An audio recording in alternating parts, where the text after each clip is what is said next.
Mtazamaji wa Sibuka TV pamoja na msikilizaji wa Lindi FM Radio, karibu kwenye kipindi maalum cha makala ya uchaguzi kanisa la EAGT ngazi ya kanda. Utakuwa nami mtangazaji wako Samson Johnson, lakini siko mwenyewe, niko pamoja na mtangazaji mwenzangu Dr. Safin.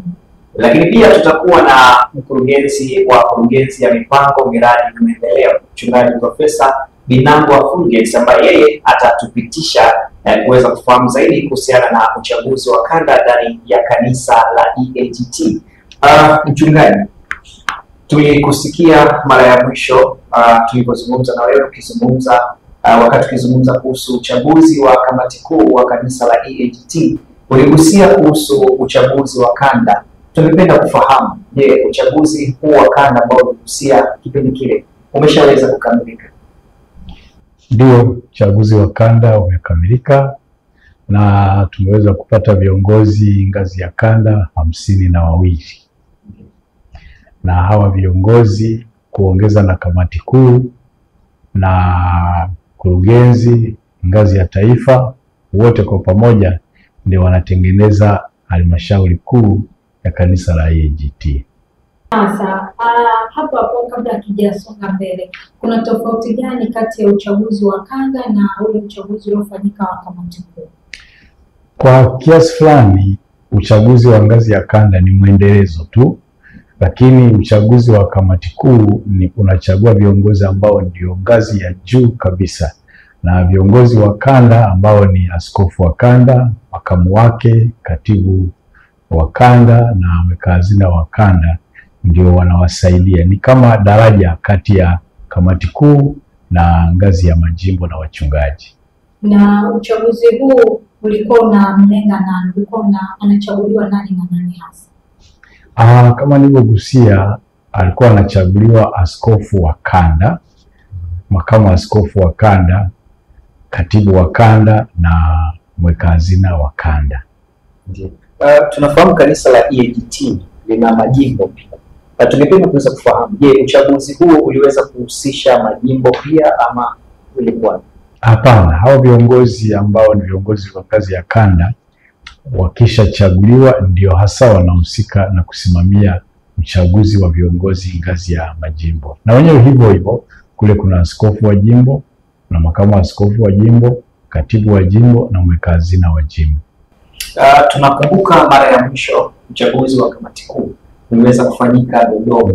Sasa tungependa tuweze kufahamu uchaguzi wa kanda nao umefanyika Dodoma? Hapana, uchaguzi wa kanda umefanyika kwenye kanda hizo ambazo ni kanda 13. Kwa hiyo ule wa kamati kuu, wachungaji wote ambao karibu 4500 waliweza kufika Dodoma. Ule ukumbi wa Chimwaga ndio walichagua kamati kuu. Hawa kwenye ngazi ya kanda wanachaguliwa na wachungaji walio kule kwenye kanda. Sasa kwa wale watazamaji ambao hawafahamu hizo kanda, tuweze kupata nafasi nzuri ya kutuelezea hizo kanda, lakini vile vile maeneo yake hasa.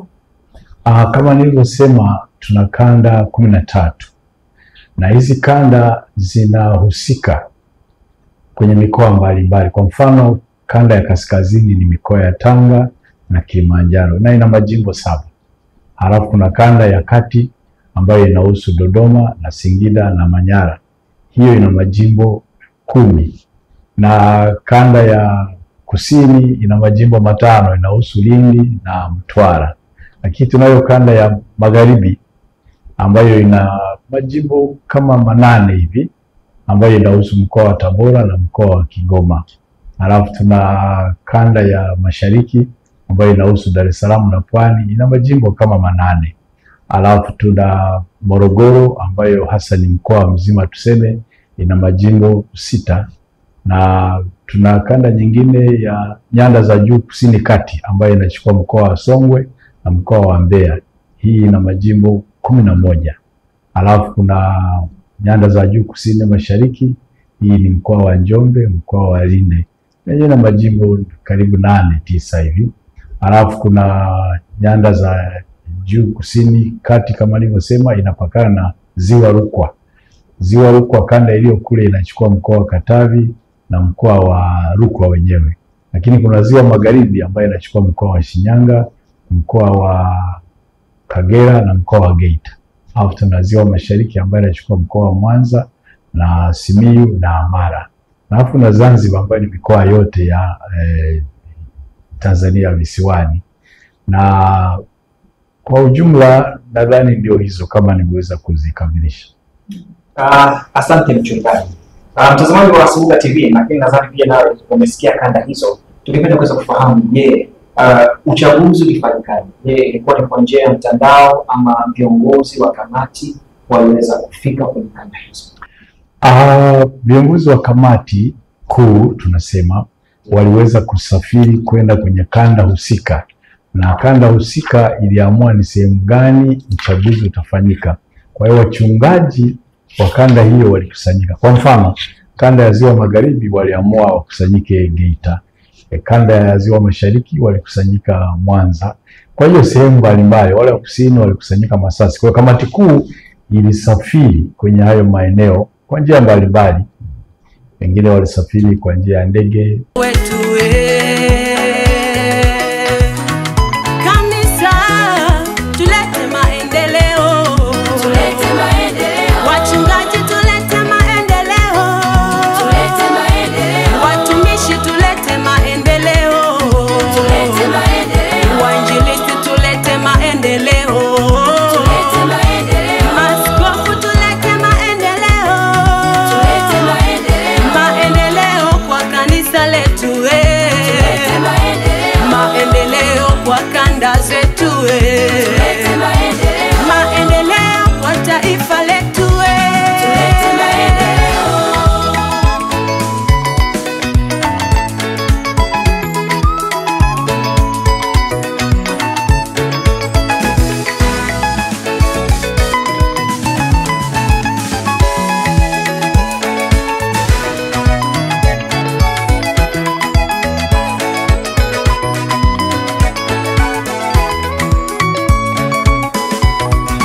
Wengine wakasafiri kwa njia ya gari la moshi. Siku hizi sio gari la moshi kwa sababu wanasema ni mwendo kasi.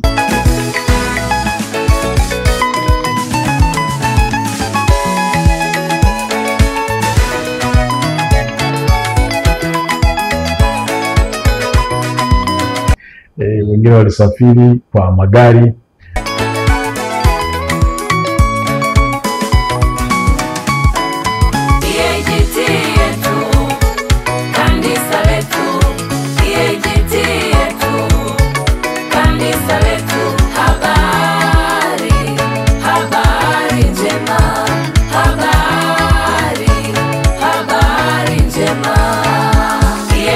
Lakini safari ilikuwa ndefu na ilianzia kule kaskazini, alafu ikaenda mpaka Ziwa Rukwa, alafu ikaenda Mbeya, ikaenda Njombe, hatimaye tena ikaenda Ruvuma, ikaenda Masasi, ikaenda Dar es Salaam, Morogoro, Dodoma, Mwanza, Geita na Tabora. Ilikuwa ni safari ndefu.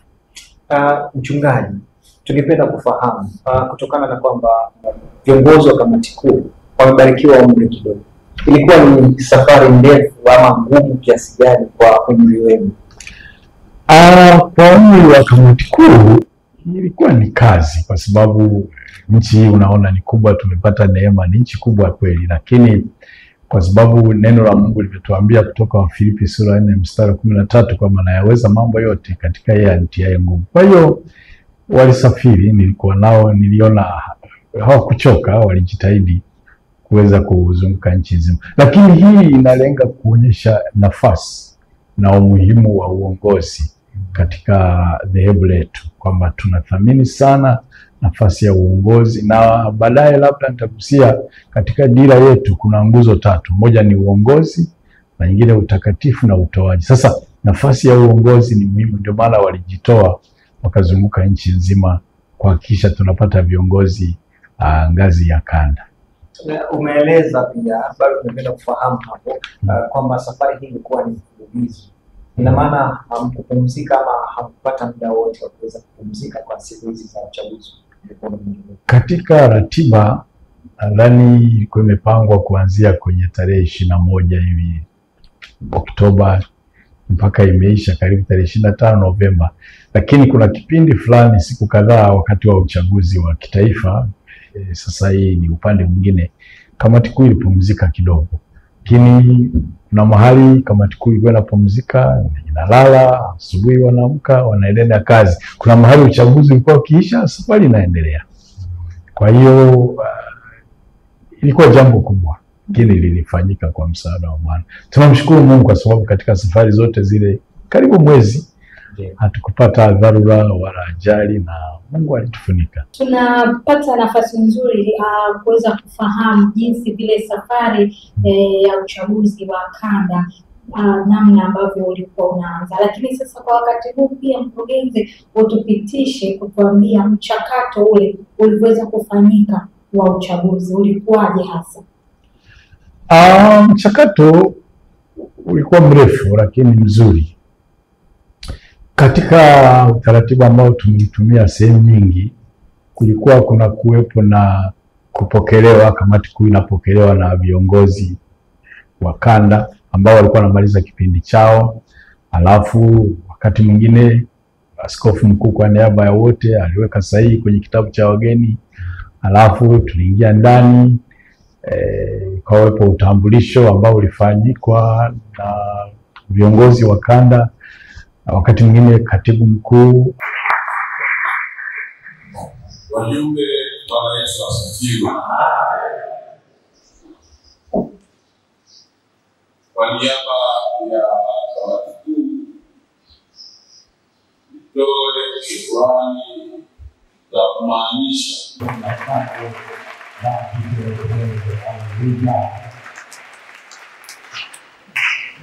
Mungu awabariki kwa kufika kwa ajili ya shughuli muhimu. Alafu tulikuwa na ufunguzi ambao ulikuwa ni kwa maombi, na baada ya ufunguzi neno la Mungu lilisomwa kuhusu madhumuni ya uchaguzi na sifa za viongozi zilisomwa pale.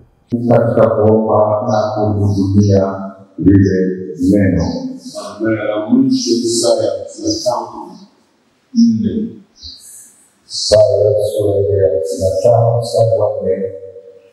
Angalieni, nimemweka kuwa shahidi wa kabila za watu, kwa kiongozi na jemedari wa kabila za watu. Kanisa letu, EAGT yetu, kanisa letu, habari, habari njema, habari, habari njema.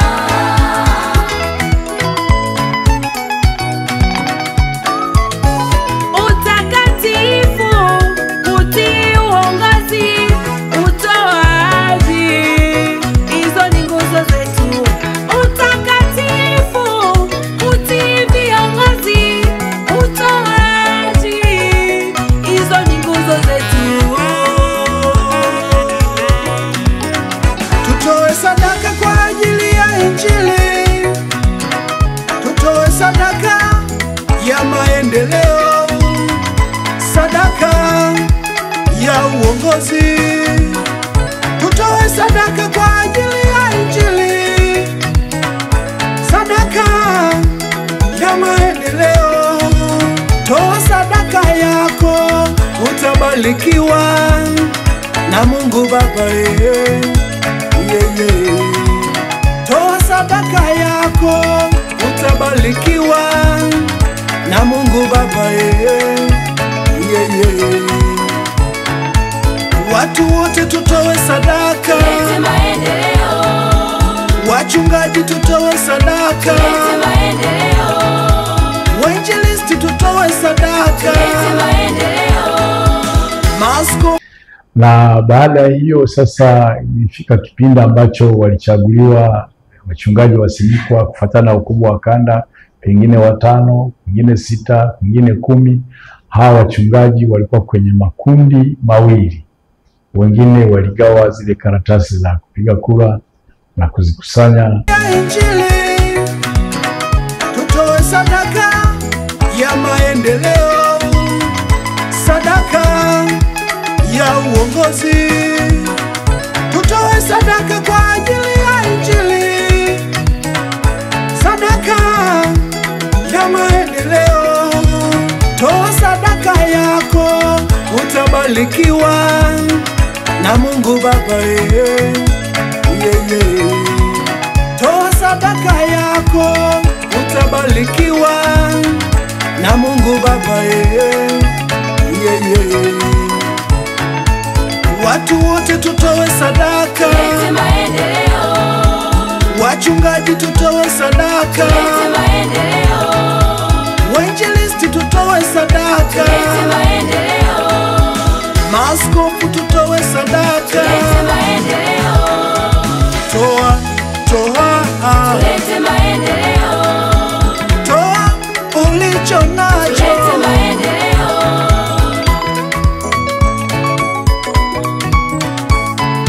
EAGT yetu, kanisa letu.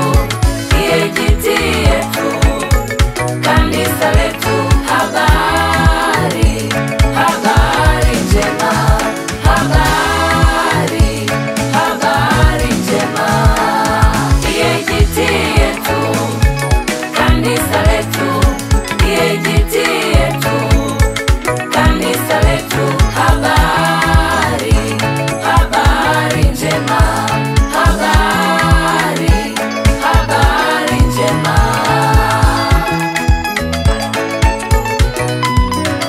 Wengine walihusika na kuhesabu zile kura. Ya Injili, tutoe sadaka ya maendeleo, sadaka ya uongozi.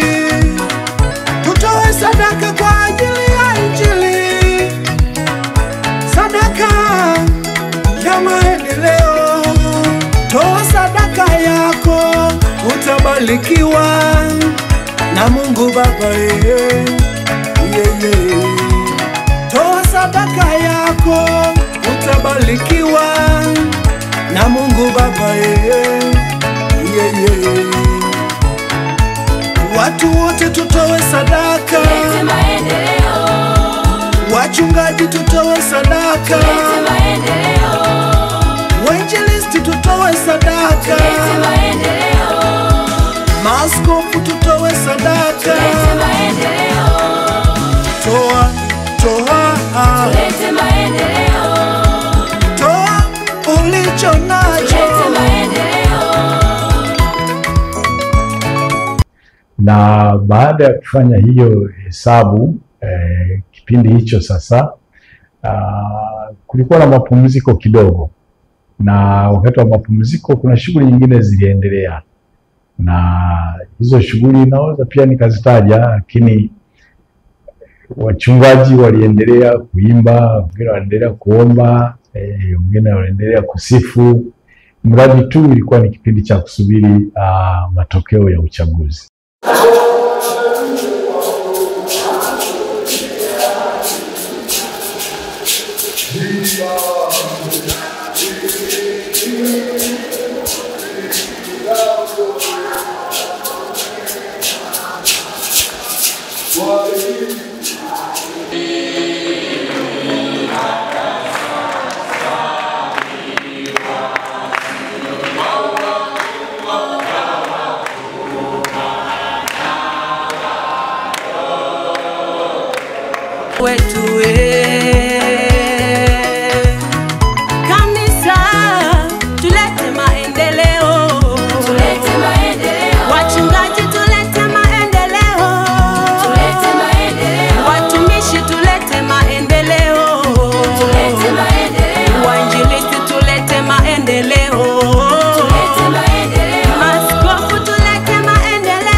baada ya pale zilikuwa zinatangazwa.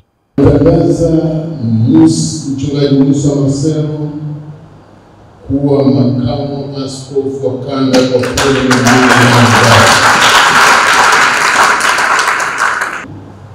Julius Nasale 262.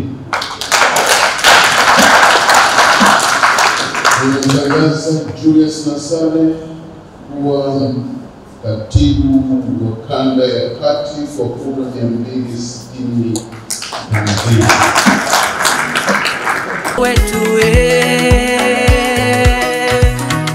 kanisa, tulete maendeleo, tulete maendeleo. Wachungaji tulete maendeleo, tulete maendeleo. Watumishi tulete maendeleo, tulete maendeleo. Wainjilisti tulete maendeleo, tulete maendeleo. Maaskofu tulete maendeleo, tulete maendeleo. Maendeleo kwa kanisa letu maendeleo kwa kanda zetu maendeleo kwa taifa letu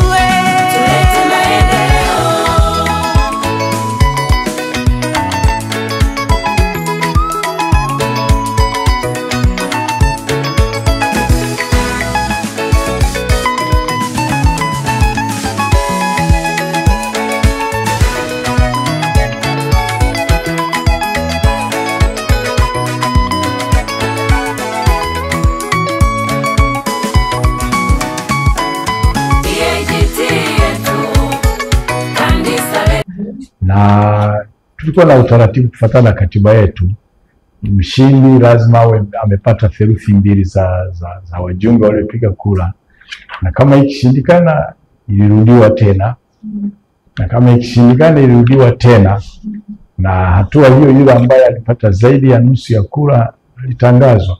Kama ikishindikana, basi mwenyekiti alikuwa na kura ya mwisho. Hiyo kile kipindi kilitumika vizuri pia, kwa sababu ujue kupiga kura ni kuhukumu. Kupiga kura ni kuhukumu, kwa sababu unahukumu katika wawili watatu, katika wengi ni nani au kiongozi. Sasa ni kipindi muhimu sana cha kumsikiliza Roho Mtakatifu anakuambia nini kuhusu labda nafasi inayofuata.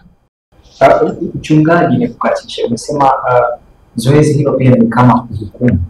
Kabla hujafika mbali zaidi, umesema kuna baadhi ya maeneo huenda ikatokea wakalingana kura. Sasa kama miongoni mwa watu ambao walikuwa kwenye msafara huu wa kuweza kufanya uchaguzi wa kanda, ningependa kufahamu maeneo ambayo ilitokea watu wamelingana kwa kura, mwenyekiti alifanya. Kama nilivyosema, pia nirudie na ni sahihi kurudia. Kwa mfano kanda ya Magharibi, nafasi ya askofu wa kanda walirudia mara 3. Nafasi ya makamu askofu wa kanda walirudia mara 3. Nafasi ya katibu walirudia mara 3. Nafasi ya mweka hazina walirudia mara 3. Maanake nini? Mara ya kwanza ina maana hakuna aliyepata theluthi mbili ya wajumbe, kwa hiyo ikarudiwa. Walivyorudia hakuna aliyepata theluthi mbili ya wajumbe. Waliporudia mara ya 3 sasa, yule ambaye kura zake ukizidisha mara 2 zinazidi idadi ya wajumbe, huyo alitangazwa.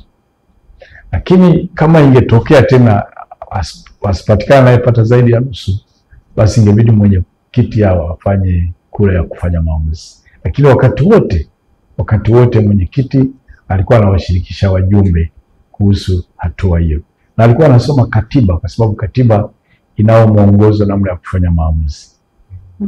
Sasa baada ya kuchaguliwa wale ambao walipatikana, nini ambacho kilitokea?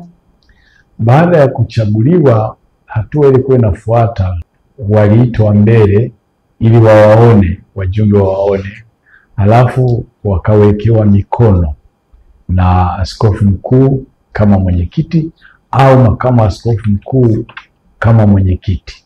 Kulikuwa kunapita kipindi cha kuwekewa mikono wale viongozi 4 kama hatua ya kuwaweka wakfu, hatua ya kuwapaka mafuta kwa uwezo wa Roho Mtakatifu kwamba waweze kufanya hiyo kazi kwa ushujaa mkubwa. Hizo ni nguzo zetu, tutoe sadaka kwa ajili ya Injili, tutoe sadaka ya maendeleo, sadaka ya uongozi, tutoe sadaka kwa ajili ya Injili, sadaka ya maendeleo. Toa sadaka yako, utabarikiwa na Mungu Baba. Toa sadaka yako, utabarikiwa na Mungu Baba. Watu wote tutoe sadaka, wachungaji tutoe sadaka, wainjilisti tutoe sadaka, maaskofu tutoe sadaka. Toa, toa, toa ulicho nacho.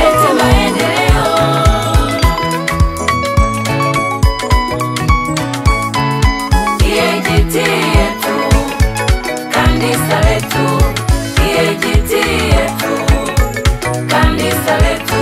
Habari, habari njema, habari, habari njema. EAGT yetu, kanisa letu, EAGT yetu, kanisa letu. Habari, habari njema, habari, habari. Asante kwa maelezo hayo.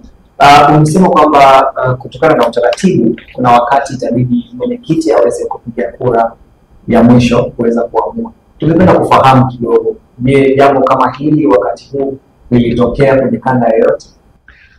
Safari hii kwa kweli jambo kama hilo halikutokea, kwa sababu mara ya tatu sehemu nyingi zile ambazo zilitokea tukarudia, alikuwa anajitokeza mmoja ambaye alipata kura zaidi ya nusu, na wajumbe walikuwa wanaulizwa wanasemaje, na wajumbe wengi kwa pamoja wanasema basi huyo apewe fursa ya kutumika.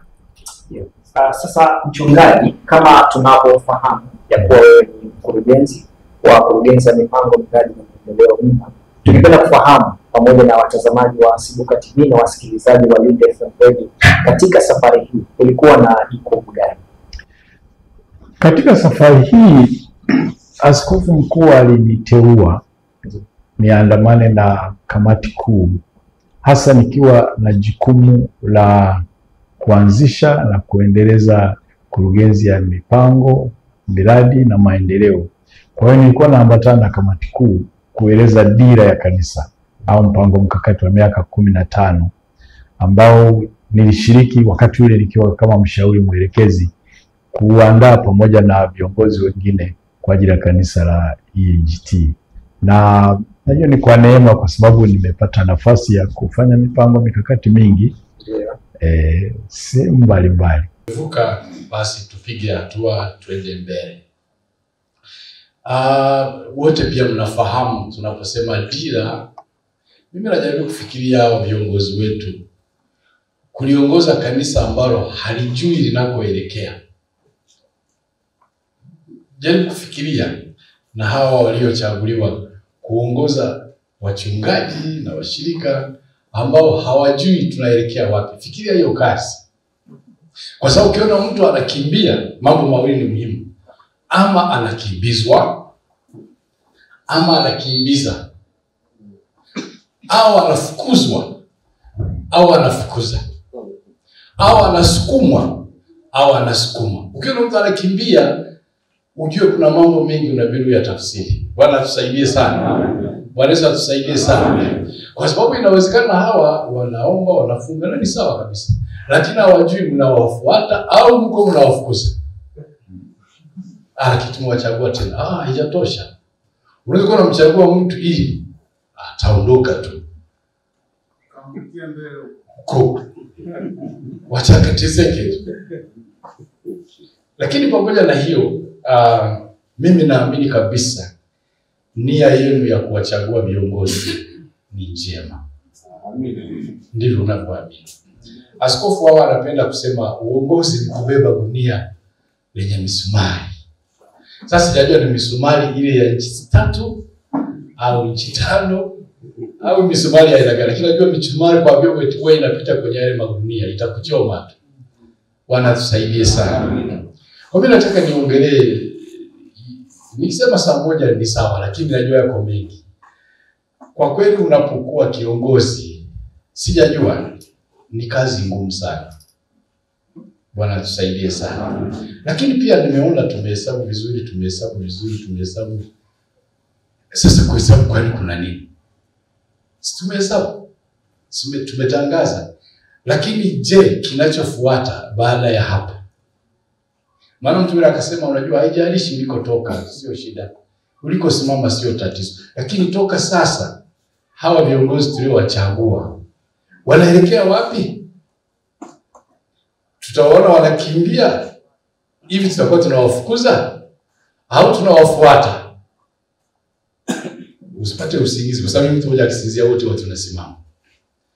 Bwana tusaidie sana. Amen. Tutakapowaona wanakimbia, tutakuwa tunawafukuza au tunawafuata? Lakini pia yako mambo mengi katika maisha. Unaweza kuchagua kuruka, haina shida kabisa. Unaweza kukimbia. Unaweza kutembea.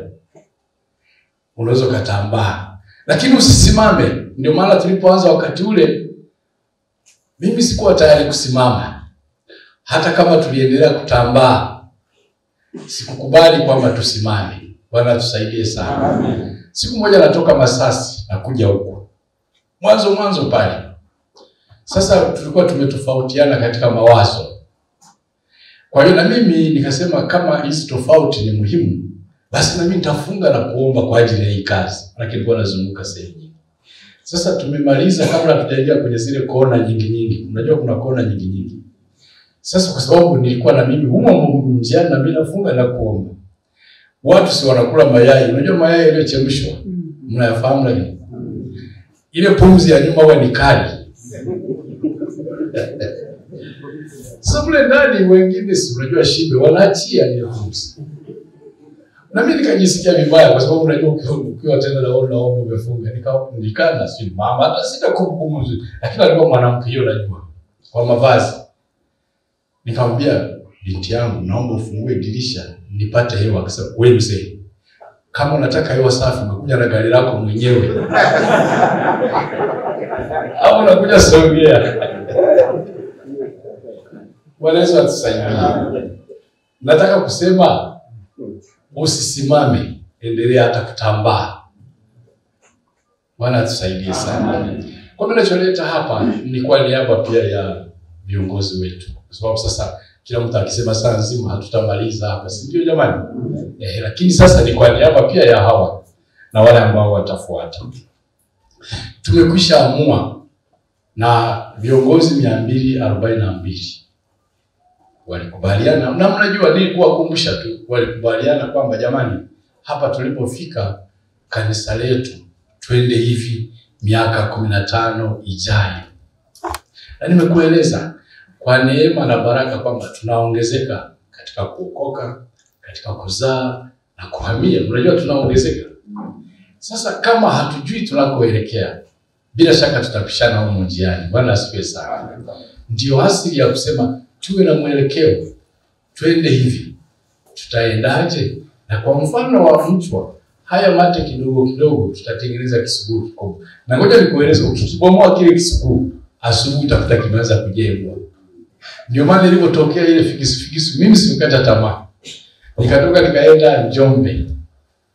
Kwa kweli tukawa tumeelewana tuziwa kanipokea. Nikapata simu kwa askofu wa kanda mmoja huko alikuwa na Alex. Usije huko maana askofu wangu hawataka. Basi safari ikafanya nini? Lakini kisuguu kikibomoa asubuhi kinafanya nini? Kinaota tena. Ndivyo tulivyo sasa. Bwana tusaidie sana. Sasa tungependa tueleze walau kwa kifupi mafanikio machache tangu utekelezaji uanze. Mafanikio kweli umesema ni machache, lakini ya kuridhisha. Toka tuanze tumeweza kujenga ofisi kuu ya dhehebu kule Dodoma.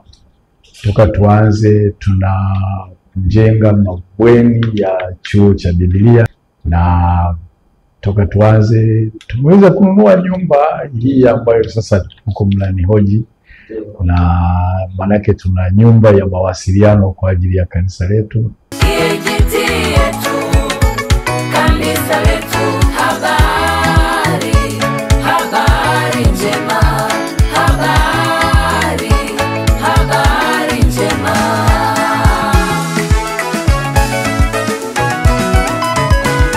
Mpango mkakati wa kanisa letu, mpango mkakati wa kanisa.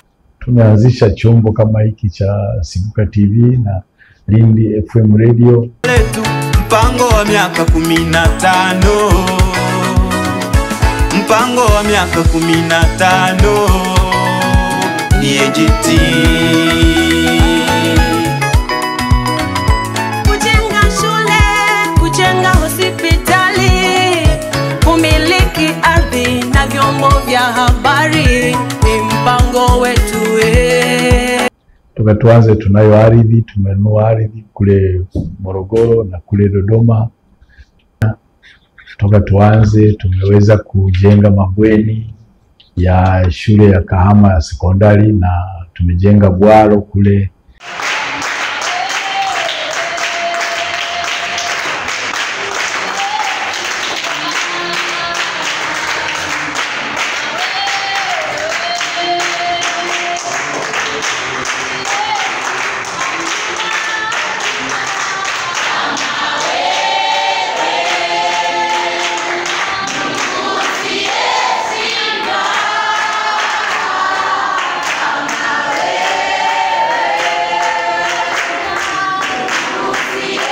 EAGT yetu, kanisa letu, habari, habari njema, habari, habari njema.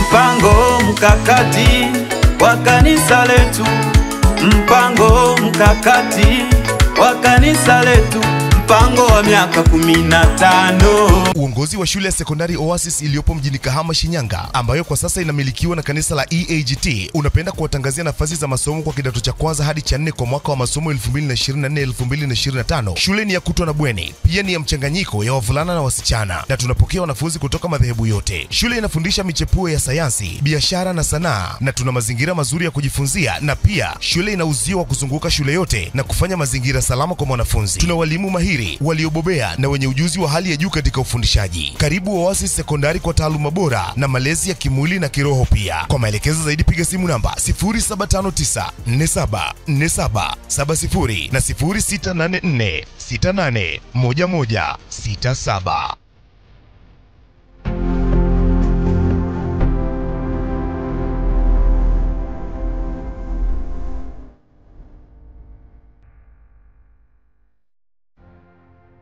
Ninaona ni mengi tumefanya, kuondoa kwamba tumeandaa mipango yenyewe imeandikwa, semina elekezi zimefanyika.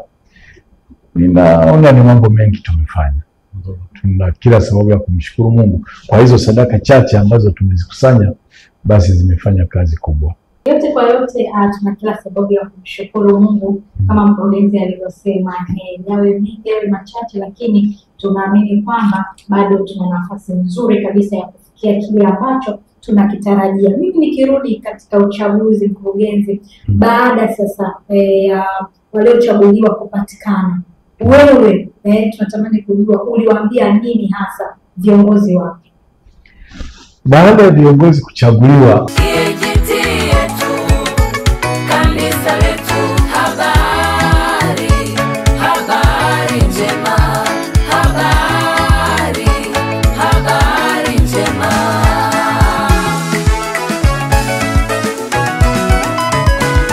Mpango mkakati wa kanisa letu, mpango mkakati wa kanisa letu, mpango wa miaka 15, mpango wa miaka 15, EAGT.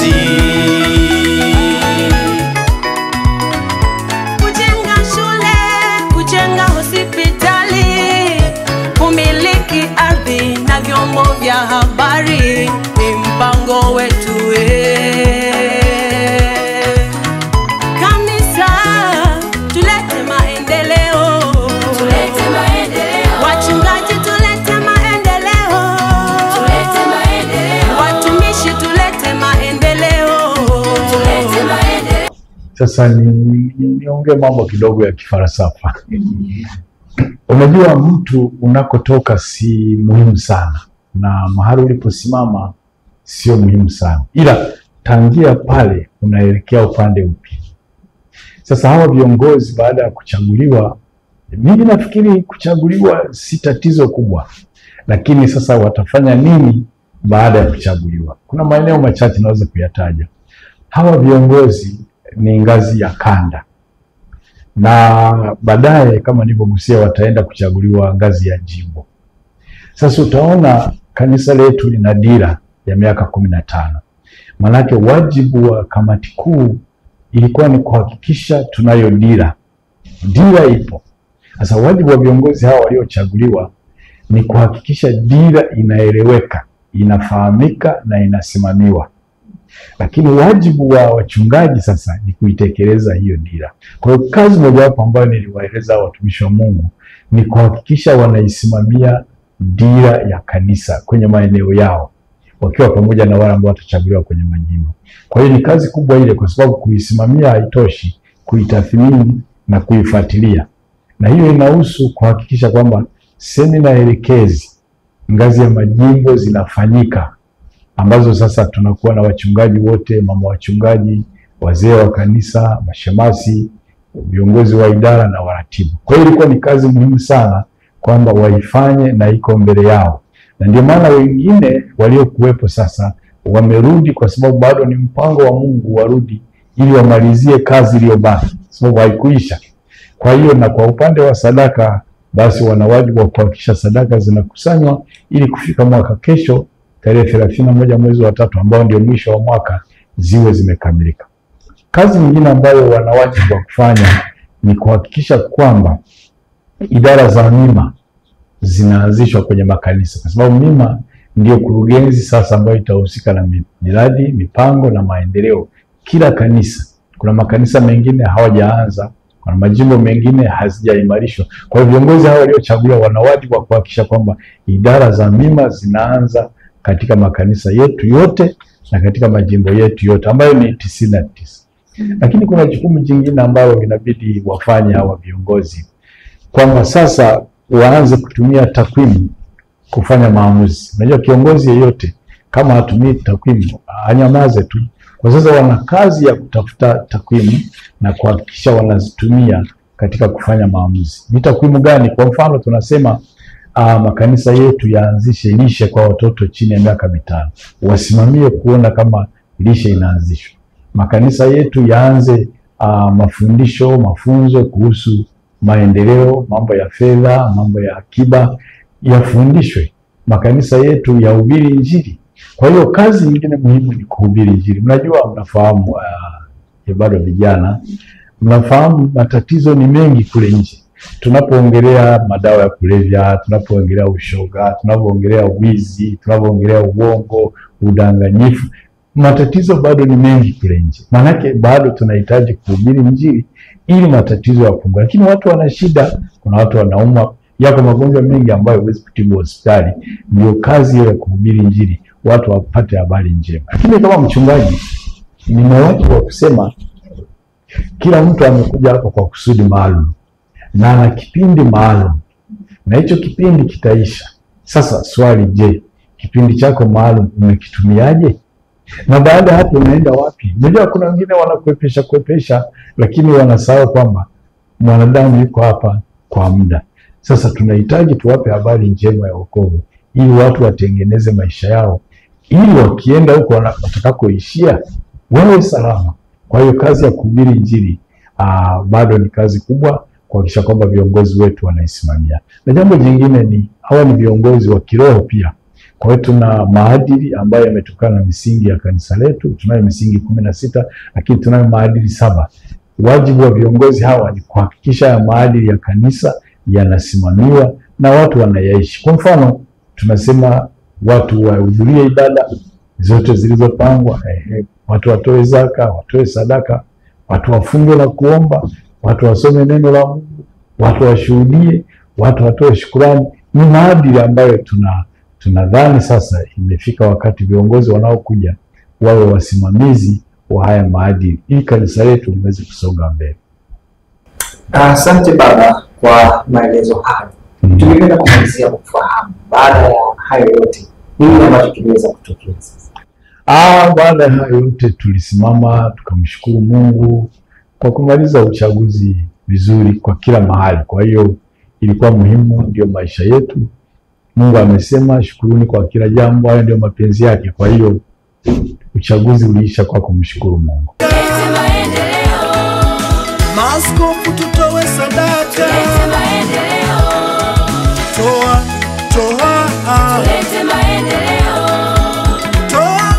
ulicho nacho. Asante sana. Dorcas, kuna la ziada? Mimi la ziada sina zaidi tu ya kumshukuru, lakini vile vile kuwaombea kama vile alivyosema, kuna uongozi, utoaji na nini takatifu. Basi Mungu azidi kutupa viongozi wazuri, na amegusia kwamba wataenda pia katika nyimbo. Kwa napo huko tunatumaini basi pia tutapata viongozi wazuri. Basi asante sana. Mtazamaji wa Sibuka TV pamoja na msikilizaji wa Lindi FM Radio, tulikuwa na mkurugenzi ya mipango, miradi na maendeleo ndani ya kanisa la EAGT, mchungaji Profesa Binagwa Fulgence, tukizungumza mengi kuhusiana na uchaguzi wa kanda uliofanyika ndani ya kanisa la EAGT. Ulikuwa nami mtangazaji wako Samson Johnson pamoja na Dorcas Sapieri, bila kusahau walikuwa nyuma ya kamera Martha Mgaya pamoja na Sofia Maganga. Tunakutakia utazamaji mwema wa vipindi vizuri vinavyofuatia ndani ya Sibuka TV. Sibuka TV, habari njema kwa wote.